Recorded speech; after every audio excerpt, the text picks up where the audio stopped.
if you're watching us live, today is the day of our annual Christmas party. We like to do it a little bit earlier on in the month because we know that you guys have a lot of Christmas stuff going on as we get closer to December 25.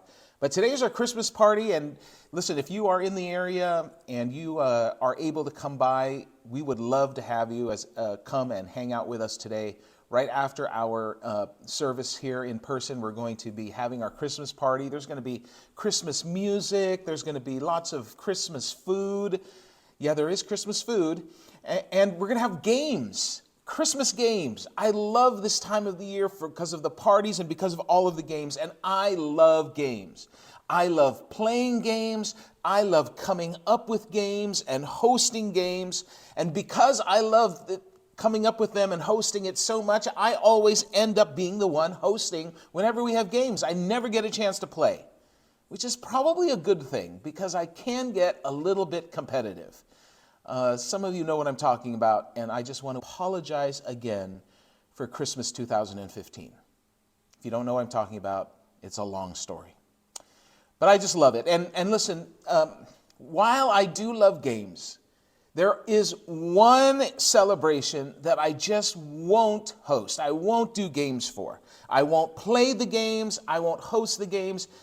I would actually not prefer to not even attend the celebration for those games, but it seems like I get invited to all of them. And that celebration, as wonderful as they are, it's just something I would rather not be a part of. And those are the couples' baby showers or couples' bridal showers. I don't get it. I mean, I may be a little bit old-fashioned, but ladies, I think that those things are just for you guys. By all means, get together. By all means, enjoy some great food. Play some fun games. But do your man a favor. Actually, do your marriage a favor. Leave him out of it. You know what's the worst thing is that I've seen are the baby shower games. Like, by far, those are the worst. I don't know who came up with these, but some of them are pretty innocuous. Like, and these are like the couples baby showers games. So sometimes they'll do something like the Newlywed Game. Remember that TV show from back in the 70s? I think they tried to reboot it again in the 80s, where the couple comes up and they try to guess each other's answers. So they'll do that. And, you know, another one of the games is Baby on My Mind, where they'll put a paper plate on top of their head, and then they'll try to draw a picture of the baby, and whoever draws the best picture of a baby wins the prize. There's another one called How Big's the Belly? Actually, these are the names that I came up with. So How Big's the Belly, where everybody guesses how big the pregnant mother's belly is, and then they take a tape measure and measure her, and whoever gets closest to the amount is the winner.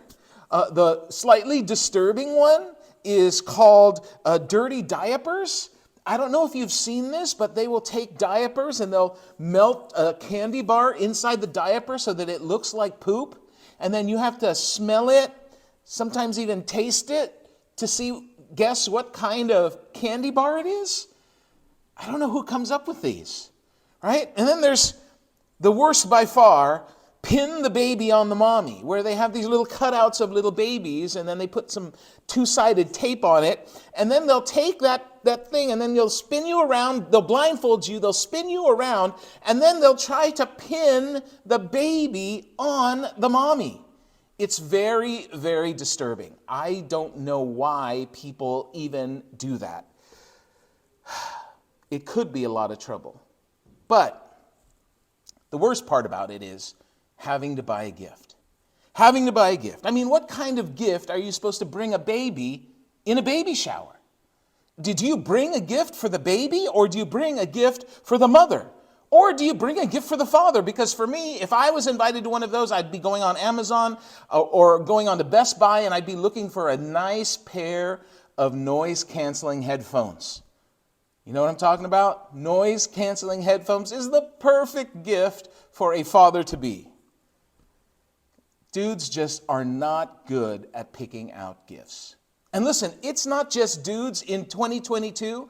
It's like dudes all throughout history have never been good at giving gifts. We've never been good at getting the gift right. Even the wise men in the Christmas story, they may have been wise, but some of the gifts that they came up with were pretty strange. Like, not really great baby gifts. There was a guy named Matthew. He was one of Jesus' disciples, and he actually wrote down an account of what happened that very first Christmas. And that manuscript that he wrote survived until today so that you and I know what happened that first Christmas. Now, if you want to follow along, if you have your Bibles, we're going to be in the book that Matthew wrote, which is called Matthew. If you have your apps, well, you can't use it because you're watching me right now.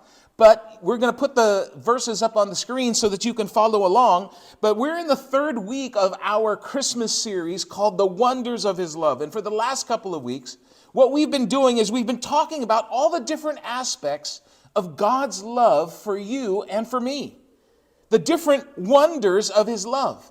And so when we read through the account of Jesus' birth that was written by Matthew, and there was another one that was written by another man named Luke, what we'll see is that each of the main characters, we can say, actually represents a different aspect or a different wonder of God's love.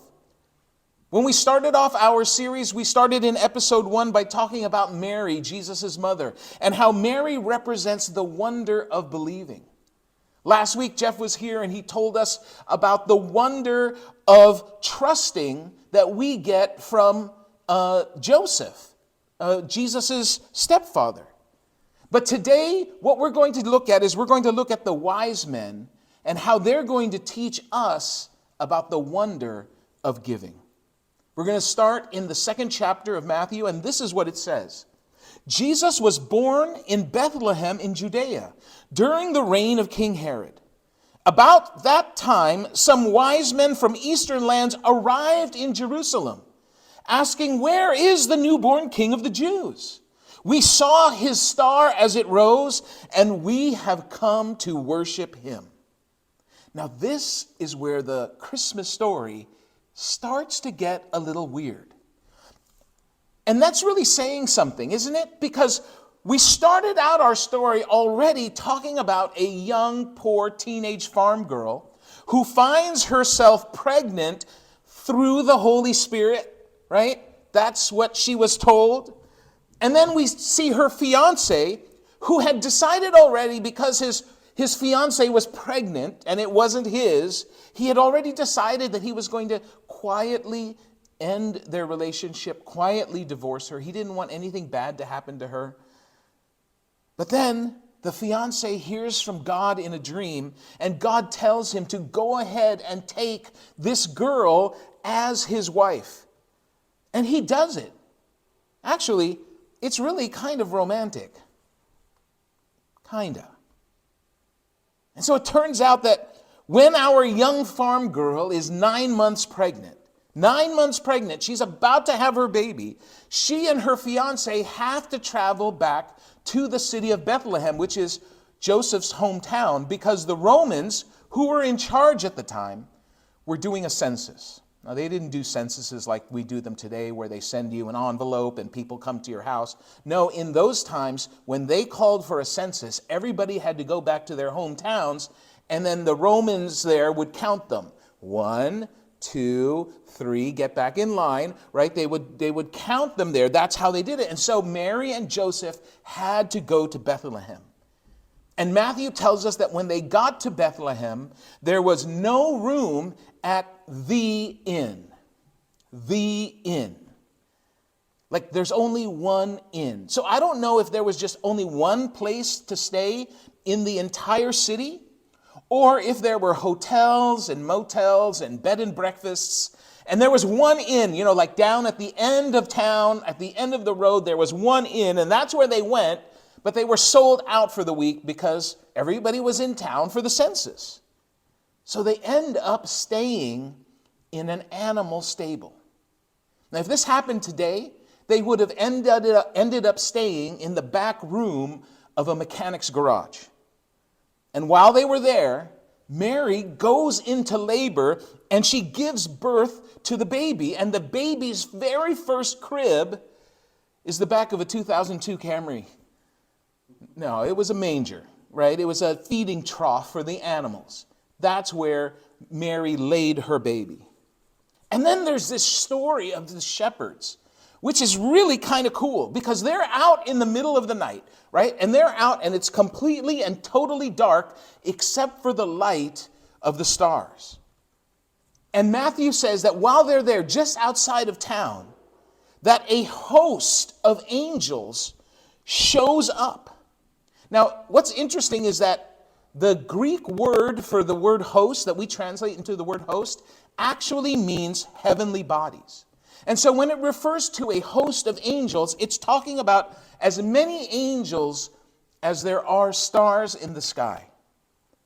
Now, if you live in the city like we do, or close to the city like we do, here in South San Francisco, if you live in a town, in a civilized area, in a suburban area, or an urban area, we really don't get this.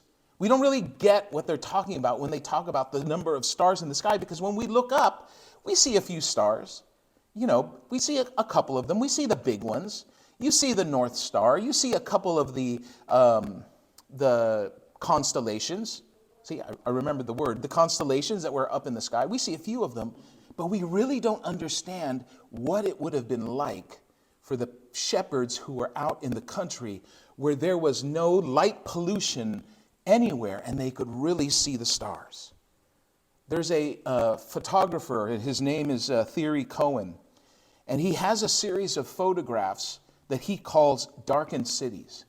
And what he did was he took pictures of these major cities, and then he went around the world to different places to find a place where there was no light pollution, to take a picture of the stars, to show exactly what the stars would look like in that city. And so here's a picture of darkened San Francisco. Can you see the number of stars? Isn't that amazing? Here's a similar picture for New York. If New York went completely dark, there was no light at all, this is what the people in New York would see. This is the number of stars that are out there, and this is the number of angels that showed up for the shepherds that night. Each one of them bright enough to blind you. And they appear and they tell the shepherds that they can find this baby who is the Savior of the world, and they tell them to go and find this baby. But then there are the wise men.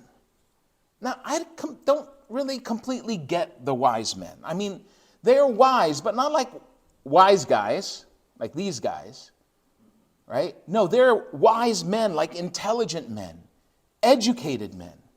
Now, there are a few things about the wise men that you may not know. First of all, by the time that the wise men had arrived in Jerusalem, did you know that Jesus had already been born? He'd already been around for a while. I hate that I know this, because now whenever I go see a nativity scene, or when somebody sends me a Christmas card with a nativity scene on it, and I see the three wise men right there at Jesus' birth, I just shake my head. It's so annoying. Also, we don't know exactly how many wise men showed up.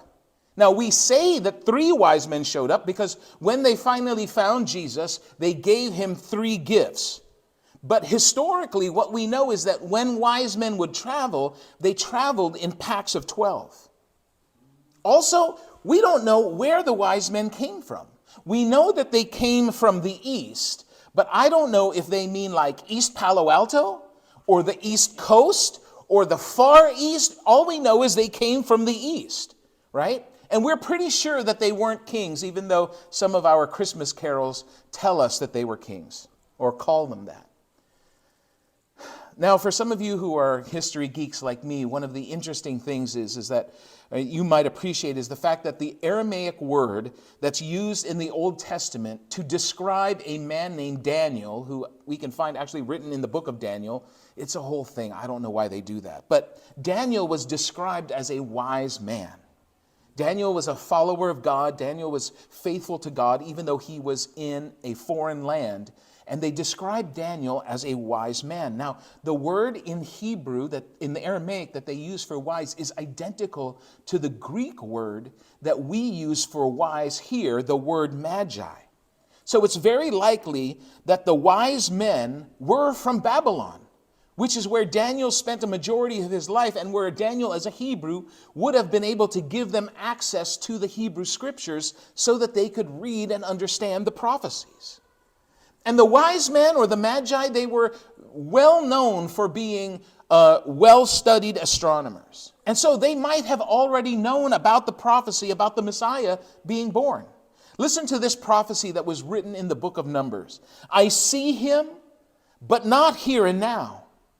I perceive him, but far in the distant future. A star will rise from Jacob, a scepter will emerge from Israel.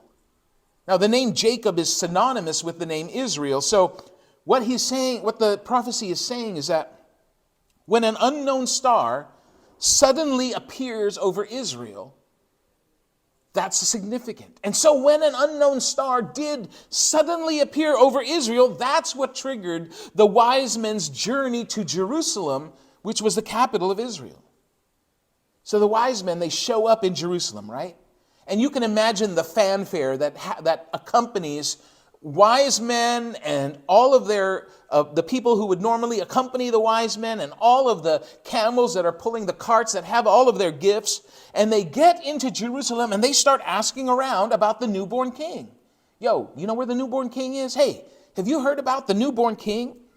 And this was a problem, because sometimes wise men can be a little bit foolish, right? Book smart, but not really street smart. These guys are out there going, yo, there's a new king somewhere. Where is he? Show us where he is. And see, even though back in this time, the nation of Israel was under the rule of the Romans, Israel already had a king. And their king's name was Herod. And word gets back to Herod that there's this pack of wise men walking around the city asking about a newborn king. In other words, the king that's going to replace you. So what he does is he summons a group of priests and scribes. What the equivalent today would be, he would summon a group of pastors and seminary theologians. And he gets them together and asks them, where is this Messiah supposed to be born? Which is interesting, because the wise men weren't asking about a Messiah. They were asking about a newborn king. But Herod must have known that there was something deeper going on. So this group of priests and scholars tell King Herod that the Messiah was supposed to be born in Bethlehem. And what they do is they quote to him kind of a hybrid between two Old Testament verses that are found in Micah chapter 5 and in Genesis 49. And this is what they quote to him. They say, "Oh, and you, O Bethlehem in the land of Judah, are not least among the ruling cities of Judah, for a ruler will come from you who will be the shepherd for my people Israel." Oh boy. So Herod, because he's still the king right now, he calls and summons the wise men, tells them to come to the palace. And he tells them where to search. He tells them to go to Bethlehem. But he makes them promise to come back to him once they've found the baby. And Herod says, so that he can also go and worship the baby too. That's what he tells the wise men. But that's not really what Herod had in mind. See, what Herod really wanted to do was to find out where this newborn king, this baby, was, so that he could destroy his future competition. But we really don't find that out till later on in the story. You've got to read the story. If you haven't already, you've got to read it sometime. Now, one of the things we've been talking about is that there's just this theme that has been repeated over and over again when you read through the Christmas story. And we've said that Christmas isn't about what you give. It's about what you give up. See, the real Christmas was never about racking up crazy credit card bills just so that we wouldn't feel like a failure in front of our kids. I mean, if you're a parent, you know this. So we really struggle with guilt at Christmas time because we don't want to let our kids down. But, I have been a dad long enough to know that whatever it is that you buy your kids in December, that it's going to be lost, broken, stolen, eaten, or forgotten by the time January is here. Listen, we know that Christmas is not about what you give, it's about what you give up. And Mary learned that believing God meant giving up a life of comfort for a life of significance. Joseph learned that trusting God meant giving up what he thought was right so that he could do what God said was right. And here, the wise men, they had to give up something too. This is what Matthew writes. He says, after this interview with King Herod, the wise men went their way. And the star they had seen in the east guided them to Bethlehem. It went ahead of them and stopped over the place where the child was. When they saw the star, they were filled with joy. They entered the house and saw the child with his mother Mary, and they bowed down and worshiped him.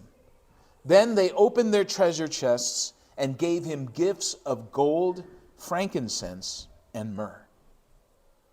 See, the wise men are teaching us a lesson here. They teach us that giving to God means giving up my very best for God's glory. Giving to God means giving up my very best, not my very least, not what I think I can spare, not what I feel like giving or not giving. Christmas is about giving up my very best because God has only ever given up His very best for me. And I willingly give up my very best because He deserves it. See, specifically, I think that giving God our very best means three things. First, it means giving Him my very best joy. When the wise men saw that the star would lead them to Jesus, they were filled with joy. I mean, when was the last time that you were filled with joy at the idea of coming to church and meeting with Jesus? When was the last time that you were really filled with joy at that? So one of the reasons why I love our church is because you guys have made Gracepoint the kind of place where you can just come just as you are. You can be yourself. You don't have to pretend that you're a different version of you. You can be who you are. You don't have to look more spiritual than you are, or you're not forced to act better than you are. You can just be who you are, however you are right now. Which means you can come to church when you're down. You can come when you're sad. You can come when you're mad. You can come when you feel hopeless. And know that God will meet you right where you are every single time, no matter how you feel. But sometimes, we have to remind ourselves that Jesus did for us what no one else could do, what no one else would do to secure your eternity and to secure mine, but to also give us a purpose for today and a hope for tomorrow. And you know what? When you think about that, that ought to inspire joy in us. Listen, the wise men, when they met Jesus, they knew way less about Jesus than you and I know today. Because when they met Jesus, Jesus hadn't preached one sermon yet. Jesus hadn't done one miracle yet. Jesus hadn't healed a sick